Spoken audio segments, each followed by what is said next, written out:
Hi hello this is స్వప్న నాగేష్. నా new life journey చెప్తున్నాను. నాది 1 మంత్ అవుతుంది మ్యారేజ్ అయ్యి. 1 మంత్, ఓన్లీ 1 మంత్. మా హస్బెండ్కి ట్రాన్స్ఫర్ అయింది. మేము తమిళనాడు వచ్చాము. మేము ఇంతకుముందు ఉంది హైదరాబాద్. మా మమ్మీ వాళ్ళది హైదరాబాద్, మా అత్తమ్మ వాళ్ళది ఏమో సంగారెడ్డి. అక్కడి నుంచి తమిళనాడు ఇక్కడికి వచ్చాము. ఇక్కడ అంతా కొత్తగా వాతావరణం కొత్తగా, మొత్తం ఇక్కడ ఒక్కరు మనుషులు చక్కగా కనిపించరు, ఏది లేదు. మన లైఫ్ స్టైలే వేరు. అక్కడున్న మనం వేరు, ఇక్కడ ఉంది మనం వేరు. ఇక్కడ ఇంట్లోంచి బయటికి వెళ్ళలేము. అక్కడ తెలంగాణలో మొత్తం, హైదరాబాద్ మొత్తం ఏంద్రా అంటే ఏంద్రా, చూసుకుందామంటే చూసుకుందాం అన్నట్టు ఉంటారు మనుషులు.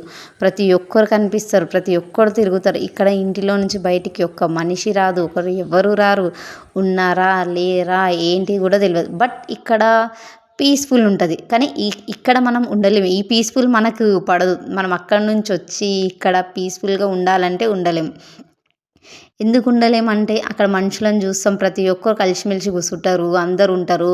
అమ్మలక్కల ముచ్చట్లు ప్రతి ఒక్కటి ఉంటుంది. ఈడ అమ్మలక్కల ముచ్చట్లు లేవు, ఏమీ లేవు. ఒక్కరు బయట వచ్చి కూర్చోరు, తొంగి చూడరు, ఉన్నారా లేదా ఏది ఉండదు ఈడ.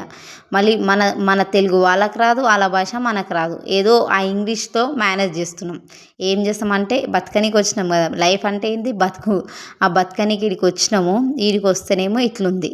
కొత్త ఇంట్లోంచి బయటికి రావద్దు మనం. అందుకే ఏం చేయాలి, ఇంట్లోంచి బయటికి రాకపోతే ఛానల్ క్రియేట్ చేసుకొని ఏదో మీతో టైంపాస్ అవుతూ ఉంటుంది. నాకు మీరు కామెంట్స్ పెడుతుంటారు, మీతో టైంపాస్ అవుతుంది. Please like and subscribe my video.